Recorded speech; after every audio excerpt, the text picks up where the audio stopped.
أعوذ بالله من الشيطان الرجيم. بسم الله الرحمن الرحيم. اقتربت الساعة وانشق القمر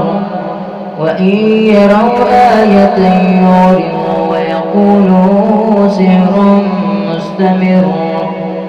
وكذبوا واتبعوا أهواءهم وكل أمر مستقر ولقد جاءهم من الأنباء ما فيه مزدجر حكمة بالغة فما تغني النذر فتول عنهم يوم يدعو الداعي إلى شيء نكر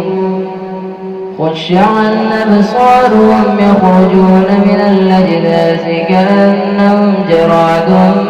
منتشر مهطعين إلى الداع يقول الكافرون هذا يوم عسر كذبت قبلهم قوم نوح فكذبوا عبدنا فقالوا مجنون وازدجر فدعا ربه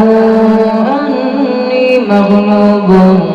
فانتصر ففتحنا أبواب السماء بماء منهمر وفجرنا الأرض عيونا فالتقى الماء على أمر قد قدر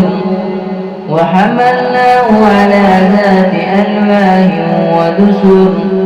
تجري بأعيننا جزاء لمن كان كفر ولقد تركناها آية فهل من مدكر فكيف كان عذابي ونذر ولقد يسرنا القرآن للذكر فهل من مدكر كذبت عاد فكيف كان عذابي ونذر إنا أرسلنا عليهم ريحا صرصرا في يوم نحس مستمر تنزع الناس كأنهم أعجاز نخل منقعر فكيف كان عذابي ونذر ولقد يسرنا القرآن للذكر فهل من مدكر كذبت ثمود بالنذر فقالوا أبشرا منا واحدة نتبعه إنا إذا لفي ضلال وسعر ألقي الذكر عليه من بيننا بل وكذاب أشر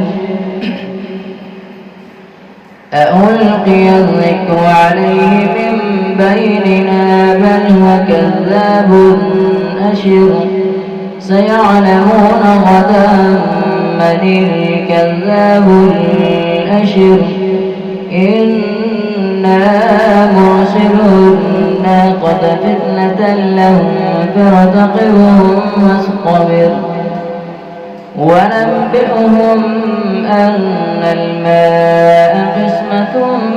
بينهم كل شرب مهتضر فنادوا صاحبهم فتعاطى فعقر فكيف كان عذابي ونذر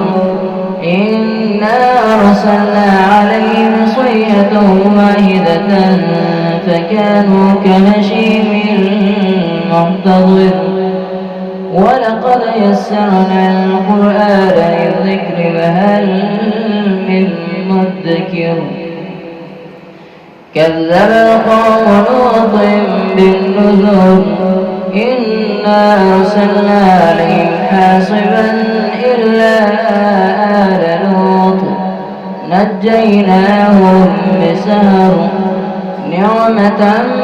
من عندنا كذلك نجزي من شكر